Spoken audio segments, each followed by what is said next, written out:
On my end. All right, just want to make sure it pops up here in the group. Come on. Hello, everyone. If you're out there. Hi, guys. All right, I'm just double checking here. Oh, there we are. There we are. Yes. Hello, everyone. Hello. Oh, my Atlanta, you guys. Okay. I appreciate We made it. Yes. We made it. I so appreciate all of your willingness and patience. I got to adjust this here because yesterday did not work in our favor, but So that's sorry. life, right? Sometimes things just don't work out and there's no use crying over spilled milk. And we are here. Why? Because Julie and I love and appreciate every single one of you. It's Trucker Appreciation Week. Julie, what are we talking about today? Why are we here today? Hey, everyone. So today we have something special for you.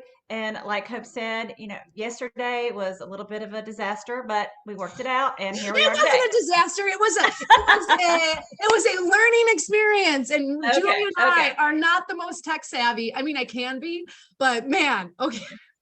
I'm still learning. But hey, what we're going to be talking about today definitely would have come in handy yesterday. Because today we're talking about breath work, giving our brains a break through breath work. Deep, good, wholesome, cleansing breaths that Hope's going to teach us all about here in just a few minutes. And then also some simple meditations that you can do. Now, before you go and think that's something kind of hoodoo-y or something like that, it's not. We're not going to be sitting over in a corner doing something weird. This is fantastic. And if you have not experienced what we're going to be talking about today, you are in for a treat. And I can't wait for her to share more with you. You're going to love it. Awesome. So, are you ready? Well, I'm just super excited to be here with Julie and show us some love down in the comments. Say hi. Let us know where you're tuning in from. And also let us know if you have used or maybe are currently using breath work, mindfulness meditation to help mood, help balance mood, help improve sleep and just how you feel on a day-to-day basis. For me, I kind of stumbled across yoga, or I joke that yoga found me, and I was struggling severely with depression and anxiety, irregular mood, erratic mood, and I felt really alone. And my very first yoga class, although I felt I was doing everything wrong, I was shaking like a banshee, I was inhaling when I should be exhaling. But in that yoga class, just the constant reminder from the instructor to breathe, take a breath, exhale, relax your face. It was like I had never, up to that point in my life, ever paid attention to my breathing. I was holding a warrior two, and although I'm pretty sure I wasn't doing anything correctly, the constant reminder, holding that yoga pose and just breathing, despite me shaking, despite me feeling completely inapt to be doing what I was doing, in that moment, I felt like everything was okay. It was like the world faded away and it was just me and my breathing. My thoughts had faded and I just felt very at peace. I believe in all of our lives, we get in these places in life and we just feel like, how do I get out of this? And because we don't have the tools yet in our toolbox, we just keep on thinking, how do I get out of this? How do I get out of this? I don't like this. I don't like how I feel. And we just keep that on repeat, on record. And as a result, we stay stuck. But more important, we stay in pain. We stay frustrated. And the goal for Julie and I over this week is to give you tools to add to your toolbox that can be used easily, can be used anywhere, and can be implemented at a moment's notice. We're not here to get all fancy with you. If you wanted me to get fancy with stats and figures and really complicated breath work, like we could go that way, but I don't think that's going to help you today. And so over the next few minutes, I want to share with you 2 really easy breath work techniques that you can use even while driving that are going to help you be able to manage mood, help you feel better, even help improve sleep in the way of having a deeper, more satisfying sleep.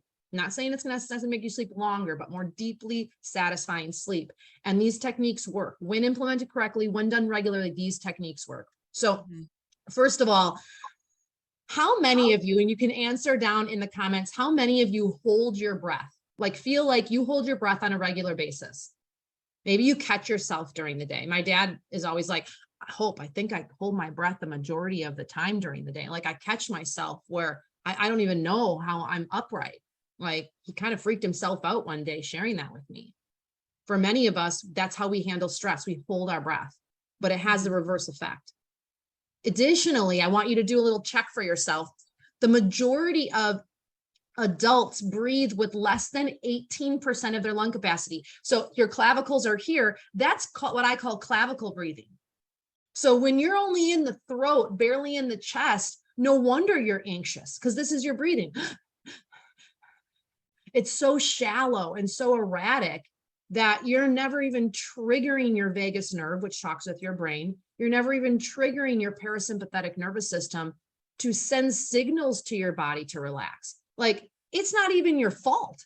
You're just not breathing deep enough for any of that to happen automatically. So first things first, I want you to just take a deep breath. And if you're not sure about what that should feel like, place one hand on your belly and place one hand on your chest and take a nice deep breath in through the nose and try to breathe into that lower hand. Think about expanding and pushing that lower hand out when you inhale. Yes, your belly gets big when you inhale. And then see if you can get that breath up into the chest. And then exhale through the nose or mouth. We're not going to be picky here today. I just want you to exhale and pull the belly in because you only can take in as much oxygen as you let out carbon dioxide. You can only take in much air as you let out air. So try to get all of that breath out. And that might feel a little challenging because your lungs are muscles and your diaphragm is a muscle. And if you haven't been using them, it's like trying to get up and walk, having not walked after 6 months. So just noticing what that deep breath feels like. But more importantly, breath work is a methodology, a mode of meditation. Why? Because we focus on our breathing. We're bringing our mind to a one-pointed state. It's like when you're driving, try to just pay attention to what's outside in front of you rather than the music on and your thoughts and anything else. That's a method. That's a modality of meditation. It's one pointed focus. And when we practice meditation, we produce a deep state of relaxation. We calm the mind. We focus our attention on one thing. We can help all those jumbling thoughts. So many drivers complain to me about how their mind is just like takes over. Well, this is what you can do to help with that. Like you got to use the solutions provided, right? And so this may help you create that state of just calm and well-being. But the benefits of breath work are probably more than whatever I thought when I first started learning breath work and meditation. Regular breath work, regular breathing practices. We call it pranayama.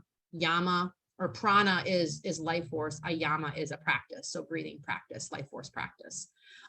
Helps balance blood pressure for those of you with high blood pressure. It helps you spend more time in deep sleep. It helps create a reduction of PTSD symptoms and trauma.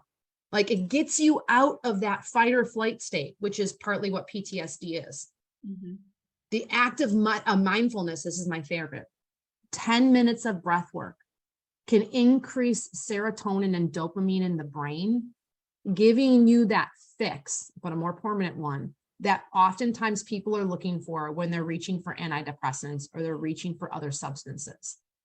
And guess what? Breathing's free. Absolutely. And so I want to teach you 2 breathwork practices today. So the first one to manage anxiety and mood and help you feel better, calmer, more relaxed is the 4-4-4 breath. It's really easy to remember because 4-4-4 is exactly what you're going to be doing. And if it's helpful, put your hands back on your belly and chest. Don't do that while driving though. Just to remind you what it feels like to deep breathe. And so let's just take an exhale out through the nose. We're going to only nose breathe right now for this breath. So just inhale through the nose and just exhale completely through the nose. Now inhale through the nose again for a count of 4, 3, 2, 1. Now retain the breath or hold the breath calmly for 4, 3, 2, 1. Exhale through the nose for 4, 3, 2, 1. Now inhale again for 4 counts. 2, 3, 4, calmly retain, 2, 3, 4, exhale, 2, 3, 4. Let's do that 2 more times. Inhale, nice big breath, 3, 4, retain, be calm, relax the face, 3, 4, exhale, 2, 3, 4. One more time, big breath in, 2, 3, 4. Just be really relaxed here, 2, 3, 4. Exhale, 2, 3, 4. And so this is the 4, 4, 4 breath, which is great again for anxiety, calming mood, improving sleep. But the idea is that you regulate your breathing, you regulate your nervous system, you create a focus. So anytime there's counting in a breath, what that's doing is it's tricking your mind. It's tricking your mind to move away from those thoughts of like, oh, you're such a loser, or you don't do anything right, or, your spouse is mad at you, or, oh, that guy cut me off, or, oh, gas is so expensive, like whatever's going on, like it distracts and shifts your attention to something as simple as counting. And all of those thoughts start to fade, and you start to kind of create a sense of calm and separation from that busyness. Now, I'm not saying that the mind might not be like, ooh, bird, ooh, squirrel. But the idea is that you keep coming back. And in that, we experience what we call being present. And when we experience being present, all that anxiety, all that stress, all that worry, all that fear kind of fades away, because the majority of the reason why we feel all those things is because we're not in the moment, right? We're not where we should be right now. We're thinking about the past. We're thinking about the future. It's impossible to be upset and be frustrated and be anxious when we're in the moment, focusing on our breathing. What do you think about that, Julie? I love that one. That is actually my favorite, because that is my go-to when I wake up during the middle of the night and my mind starts thinking about all the different things I have to get done the next day, or something that might have happened during that day, or something, whether it be with my kids, or, whatever happens to be, whatever's going on. And because I don't know about you guys, but for me personally, I always have something happening in my life. It seems like there's always something going on. Whether you're on the road, off the road, whatever it happens to be, there's life happens. And when I wake up during the night, this is what I use to get my focus back where it needs to be and be able to fall back asleep. So easy. Yes. So if you're out there and you're like me and you have trouble going to sleep, which I don't really have trouble going to sleep, or if you wake up during the night and your brain is on hyperdrive, this one is fabulous, at least for me, to bring me back where I need to be and go back to sleep and get some sleep. It's interesting. And I think for many of the people watching and listening out there, you probably can relate. We get stuck in this cycle where we just keep saying, I can't sleep. I can't sleep. I'm stressed. I'm stressed. Nothing's working. Nothing's working. And we're presented with tools and opportunities, but we're so stuck on repeat in like hyperdrive that we're not even utilizing the tools that we have. And what's the definition of insanity is doing the same thing, expecting different results. The goal here for Julie and I is for you to try something different, to disrupt your normal way of going about your day, going about your stress, going about how you feel, and trying something different. This is why that first yoga class for me was so transformational, not because I was good at it, because quite frankly, I wasn't, but because I had disrupted my normal pattern of going about my day. I was so anxious showing up at that class. Like my anxiety was off the charts. Like I was beside myself, but I did it anyways because nothing was working up to that point. And that disruption gave me that feeling of calm and relief. And I want that for every single one of you here today. So the first breath is the 4-4-4 breath. Okay. The second breath I want to show you is alternate nostril breathing. If you're a part of our Lifestyle Jumpstart platform and app, we have more detailed alternate nostril breath breathing work inside there. But I want to show you a basic version because there's many different versions of the alternate nostril breath. And I want to show you a basic one that you can start doing today. So when we use alternate nostril breath, it balances the right and left hemispheres of our brain, which is really important because as we age, as we age, Alzheimer's, dementia, a big part of that is right-left brain firing. Anytime we cross the midline of our body, anytime we do things alternating right to left side, we're going to improve brain function, coordination. We're going to improve longevity. We're going to help all of those things that we don't see because they're happening on the inside of our body. And so alternate nostril breath is a really powerful breath for those reasons. But also there was a study in 2020 done with 100 participants over the course of 4 weeks, using specifically the alternate nostril breath, the version I'm going to teach you here today. And it showed a direct and complete improvement in pulse and blood pressure markers. The participants had an overall lower heart rate over the course of 4 weeks. What does that translate to? A drop in blood pressure. What does that mean? Less stress. They were managing stress more optimally simply by using this breathing technique. So again, a tool that doesn't require prescription, a tool that doesn't require a lot of space, it just requires you and a few minutes of your time. So I want to show you this version of the alternate nostril breath that you can do anytime, anywhere. Now, ideally, you want to do it for at least 1 minute to 2 minutes at a time. So a minute is about 10 cycles of breath. So just kind of keep that in the back of your mind, but you could easily just set a timer if you have anxiety around that type of feeling, and just set a timer, and that makes it really easy, then less stress, right? So what we're going to do is we're going to do a nostril test first. So take your finger, place it under your nose like a mustache, and just exhale through your nose and keep a note as to which nostril is clogged. So right now I'm breathing better out of my right nostril than my left nostril. That typically changes for people about every 2 hours. Okay, so just kind of take note of that. We're going to block off the right nostril to start, and we're going to do that. We're going to do that with our, excuse me, our left hand. So we're going to take our left hand. It's going to be mirror image here. I'm going to do, this is my left, so it probably looks opposite. So you take your left hand and you're going to come across and you're going to plug off. You're going to plug off. I'm sorry, here, let's pull down, my bad. Pull down your first 2 fingers, plug off with your ring finger, your right nostril. So you see that I came across the midline of the body, and I'm going to plug off my right nostril and exhale completely through my left. So it's just going to be an exhale through the nose.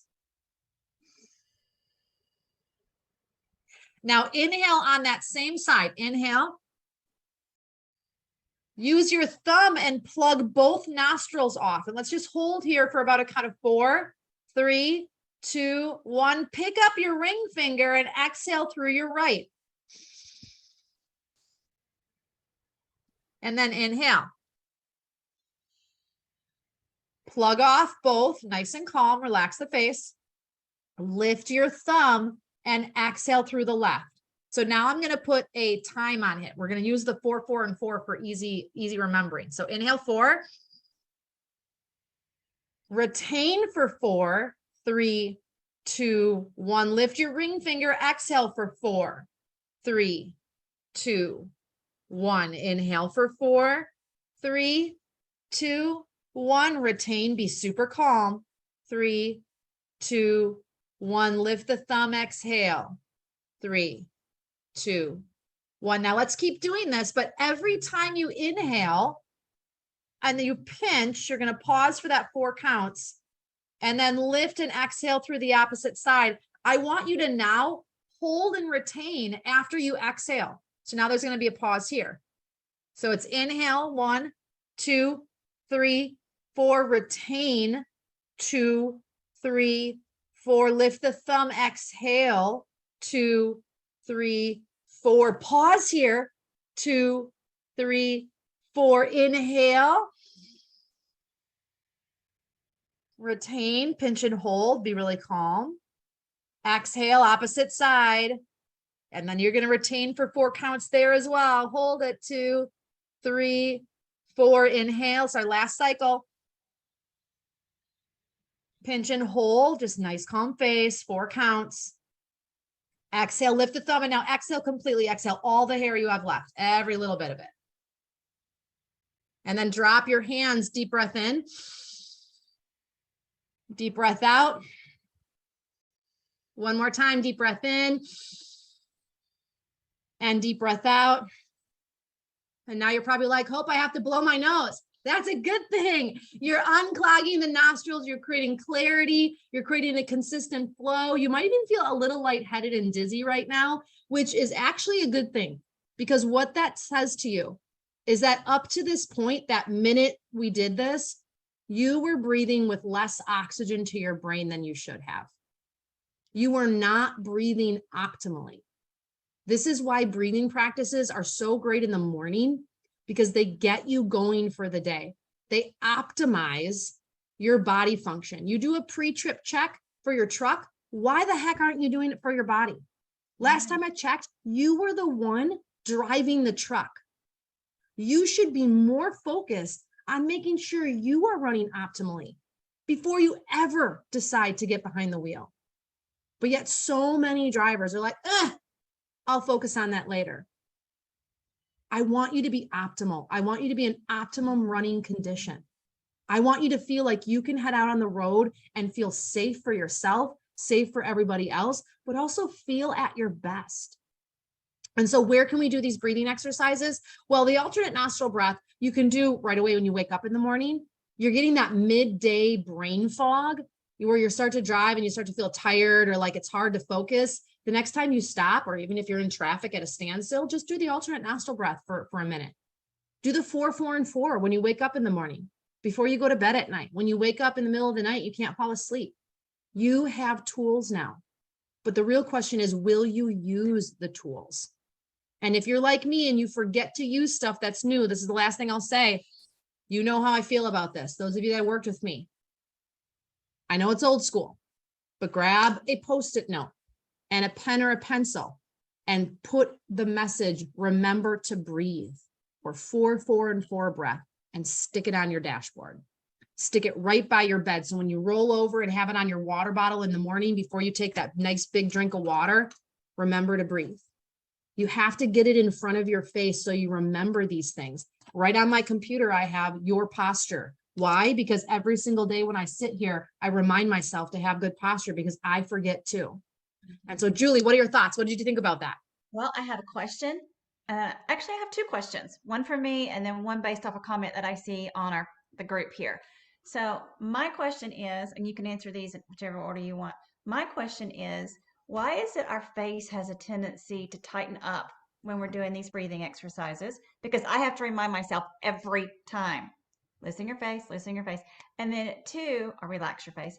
And then two, someone commented that they get confused, got a little bit confused as far as in the finger placement and things on there. Yep. So do you have any tips there? Absolutely. So let's go, Leah, I just responded to you via Facebook, but so Okay. Easiest thing, if you're getting confused crossing the midline, which is probably a good sign you need to cross the midline a little bit more during the day. So even just little activities, pay attention to how many times you cross the midline with your legs and your arms throughout the day. You want to try doing that more regularly, because your brain is not comprehending that. And so that's a really good practice. As we age, how many people do you know in their 80s and 90s that ever cross the midline? Well, next time you're at a family function, watch the elderly in the room. They never cross the midline. Well, and That's as scary. the daughter of a mom who has Alzheimer's, this is critical. It's And so critical. even just getting yourself, but also getting your older loved ones to do things that require crossing the midline, touching shoulders, touching opposite ears. There's lots of different practices that we could teach you to help improve that part, but that function is super important for brain function, for dementia and Alzheimer's as well. But if you're struggling crossing the midline, that's confusing to you, just stay on the same side to start. And so you can easily just go, this is my right hand, right thumb, pointer finger. I mean, ideally in yoga, we like using the ring finger, not the pointer finger, but I'm not going to get caught up with details. And you can just do same side, but we really like that midline to cross. So you're going to come over with, I'm using my left hand right now. I'm going to pull down my first two fingers and see it's ring finger, left ring finger to right nostril. So I'm going to cross the midline. Do you see that? I'm going to cross the midline. And then I'm just playing between my two nostrils. And so I might want to practice that next time you're in the bathroom in the mirror. But if that's overwhelming to you, this is where I'm a simple gal. Same side. Right thumb, right nostril, left, right, left, right, left.